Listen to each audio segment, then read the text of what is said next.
자미치 지난번 후배편에 이어서 오늘은 선배편 준비를 해봤습니다. 정말 자식 문제같이 공감하면서 준비를 해봤어요. 그럼 우리 선배들은 어떤 고민을 갖고 있는지 한번 들어볼까요? 집에서도 막내고 학교나 회사에서도 선배들이랑 지내는 게 편했어요. 예전 사수는 물어보면 다 알려줘서 일 배울 때 고마움이 있었는데 선배 위치에 오다 보니 후배에게 이용당한다는 생각도 들고 너무 간섭하면 꼰대 같은 소리나 들을 것 같아요. 선배 체면은 차리면서 따뜻하게 대해주고 싶어요. 어떻게 할까요? 할머니는 이 사연을 읽으면서 이미 있으신 분 질문에 답이 있더라고요. 일 배울 때 고마움이 있었다. 그러면 후배한테 해주실 적에도 먼저 선배가 해줬을 때 좋았었던 것처럼 그렇게 해주시면 될 것 같아요. 내가 이렇게 해주면 얘가 어떻게 볼까? 이쪽에다 초점을 맞추시지 말고 그냥 최선을 다해서 따뜻하게 대해주시면 그 후배도 나중에 그 선배 참 고마웠다 이렇게 생각하실 것 같아요. 꼰대라는 거는 수직관계를 요구하기 때문에 꼰대라는 말이 자꾸 나오는 거잖아요. 수평관계인 인간관계에서는 사실 꼰대라는 용어가 있을 필요가 없는데, 그러니까 이 질문 보내신 분께서 후배를 내가 네 윗사람이야 이렇게 생각하지 말고 그냥 수평적인 관계로 내가 먼저 너보다 경험을 한 선험자다. 나는 선배가 이렇게 해주니까 참 좋더라. 그걸 그대로 후배한테 물려주시면 정말 후배한테 사랑받는 그런 상사가 되실 것 같아요. 나이 대비 늦어지고 있는 저의 승진과 커리어의 과정이 힘드네요. 이 나이에 아직 이 직급밖에 안 된다는 게 창피하고 초라해 보여요. 왜 창피하고 초라하다고 생각하시죠? 여태까지 최선을 다해서 우리 살아오셨잖아요. 직장 생활에서 모든 사람이 다 똑같이 승진하는 건 아니잖아요. 그거는 받아들이셔야 될 것 같아. 이렇게 말씀드리면 조금 섭섭하실지도 모르는데 받아들이기 쓰라연 경험 있어요. 그거를 받아들이면서 좀 더 지혜롭게 생각을 할 때 거기서부터 자기 성장이 시작이 되더라고요. 빛이 있으면 응달이 있듯이 한쪽엔 또 우는 사람이 생기는 게 세상사인데 내가 왜 지금 울어야 되지? 그걸 가만히 한번 생각을 해보셔서 다음에는 내가 햇빛을 볼 수 있는 그런 역할을 쟁취해야 되겠다. 그런 도전의식도 가지셔도 되고 사회생활을 계속 할 거니까 마음을 너무 이렇게 움츠리지 마시고 아직 세상 끝난 거 아니니까 그렇게 용기를 가지셨으면 좋겠어요. 다음 질문으로 넘어갈게요.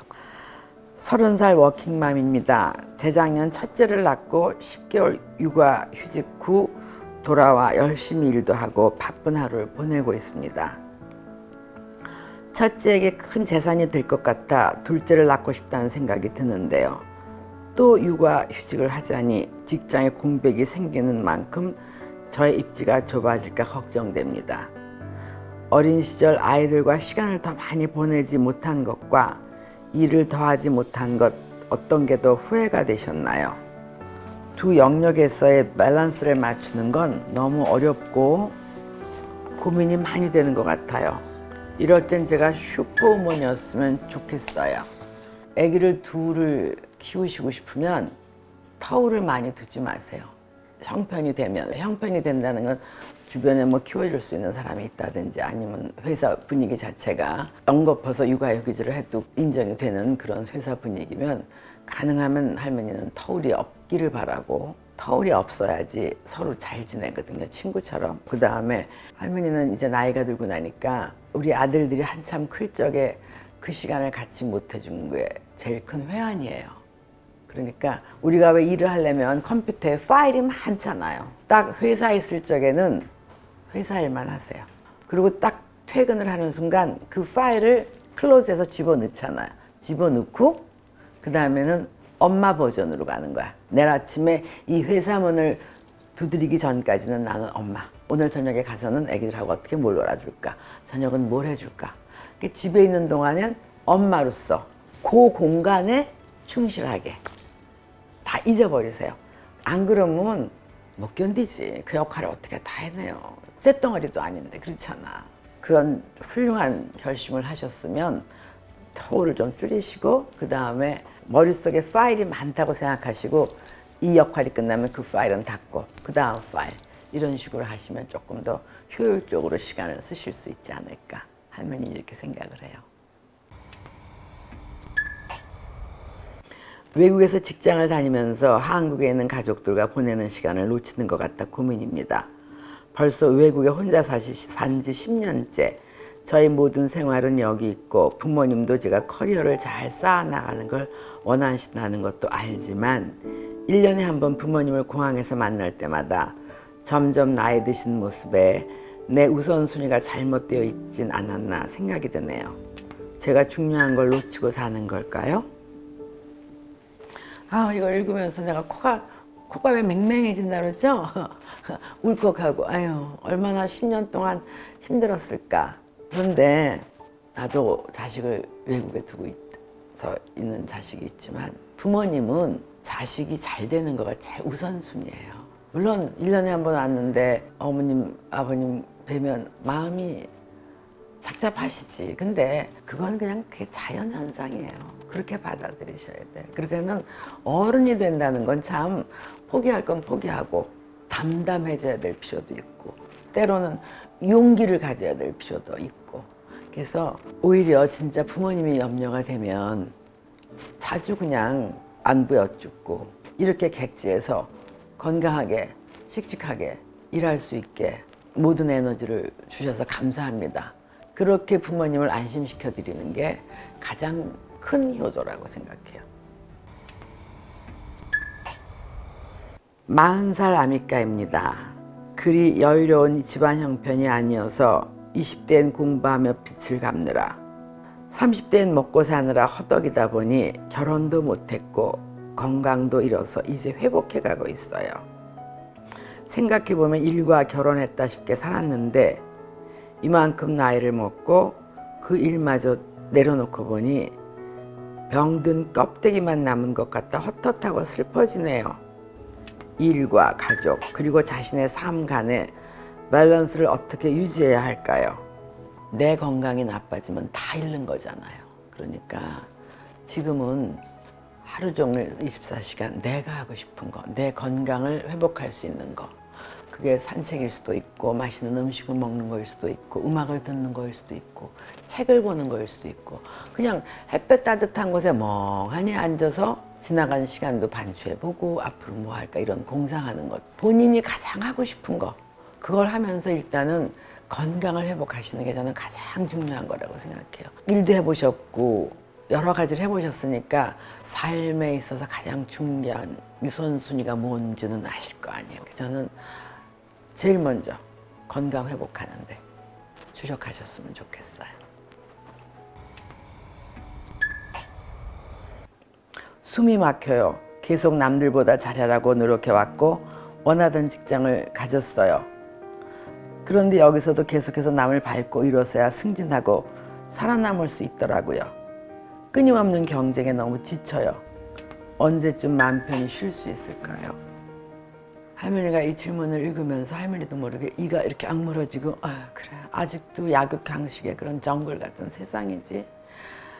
그냥 성리에 경쟁하면서 남을 밟고 올라가지 말고 그냥 나는 내 거에서 성실하게 해서 인정받는 그런 사회 이상적인 사회였으면 얼마나 좋겠어요. 근데 그렇지 않아서 참 안타깝고 정말 이 첫 문장 숨이 막혀요. 이거 읽으면서 근데 이럴 때일수록 숨을 크게 쉬세요.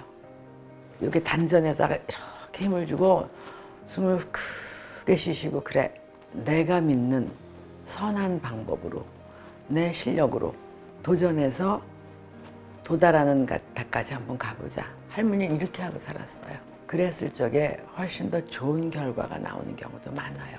밟고 일어서야 되나 이 생각까지는 하지 마시고 내가 가지고 있는 내 능력을 충분히 발휘해서 좋은 마음으로 최선을 다해서 내가 도달할 수 있는 곳까지 가자. 그러면 출근길도 즐거워지시고 덜 부담스럽고 건강에도 좋으실 것 같아요. 특히 정신적으로. 아직도 우리 사회가 이렇게 정말 치열한 경쟁을 해야 돼서 그 경쟁에서 낙오가 되는 사람은 번아웃이 되고 약간의 제가 할머니가 이 말에 책임감까지 느끼더라고요. 그래도 할머니는 여기 질문을 보내주신 분들의 선배인데 열심히 살았지만 아직도 내가 이렇게 이 사회를 위해서 기여한 게 많지 않은 것 같기도 하고 그래서 참 이상하게 할머니도 약간 무력감 같은 걸 느꼈어요. 이 질문에. 자, 이제 마지막 질문에 도달했네요. 일을 하다 보면 회사나 일을 너무 사랑해서 몰입하다가 다른 사람이 가져가거나 뒤통수를 맞으면 마음이 무너집니다. 퇴근을 해도 가시돋침말이나 업무 스트레스로 잠을 이루지 못할 때도 많습니다. 일과 나의 생활을 분리하는 팁이 있을까요? 내가 나를 충분히 쉬어줘야지만 또 그 다음날 가서 일을 할 수가 있거든요. 그러니까 일을 덮고 퇴근을 하실 적엔 일은 거기다 두고 오세요. 너무 일을 머리에다 담고 퇴근 안 하셨으면 좋겠어요. 한참 일할 적에도 일은 회사에다 두고 난 좀 할머니는 집에 오면 또 물론 살림을 해야 되고 애들이 있었지만 그렇더라도 잠깐이라도 시간을 내서 내가 관심 있어 하는 거, 나를 재충전할 수 있는 에너지 그거를 위해서 노력을 했거든요. 그러니까 우리 아미치들도 일과 내 사생활을 좀 분리하셔가지고 내 마음의 에너지를 충전할 수 있는 취미생활이라든가 그런 거를 자기가 찾아서 즐기면서 나를 위해 주면서 그런 저녁 시간을 가지셨으면 좋겠어요. 여가 시간을. 그래야지 오래 사회생활을 할 수 있는 비결이에요. 먼저 한 후배 편하고 지금 또 선배 편 이걸 하면서 확실히 지금 세대는 할머니가 일할 때 세대보다는 훨씬 더 현명하고 생각들이 많으시고 훨씬 더 좋은 직장 문화, 사회 문화가 확립되지 않을까 하는 그런 희망을 봤어요. 오늘은 조금 분위기가 가라앉았죠? 다음엔 또 여러분들이 할머니랑 같이 더 즐겁게 만날 수 있는 내용 가지고 할머니가 우리 아미치들 찾아올게요. 항상 더워지는 계절에 건강하세요. 자, 아미치.